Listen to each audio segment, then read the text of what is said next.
और दिखा रहे हैं जो मेरे कल से पानी बहुत कम से कम दे रहा है, थोड़ा सा भी पानी नहीं है। बहुत स्थिति देखिए कितना स्थिति खराब है, चलाने का बाद भी पानी नहीं दे रहा है।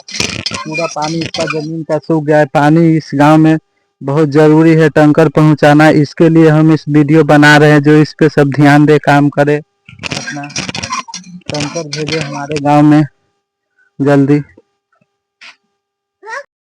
देखिए हम अपने गांव का वीडियो बना रहे हैं, जो मेरे गांव में पानी की बहुत समस्या है और कोई सुनने की नाम नहीं ले रहा है। म्युनिसिपालिटी वाले को ज़रूरत है टैंकर भेजने का, वो काम अपना किए करे।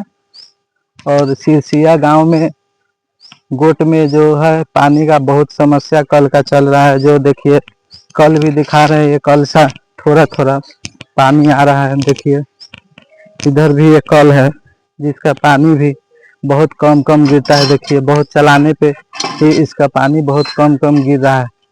क्या करें बताइए आप लोग, पानी की इतना समस्या है, जो इसका पानी भी कल से हम लोग देखिए चलाते हैं तो कितना जल्दी चलता भी नहीं है। कल बहुत दिक्कत है, पानी नहीं गिरता है हम लोग के कल से। बहुत ऐसा स्थिति हो चुका है जो अभी कोई है भी नहीं, जो हम किनको बोले। सभी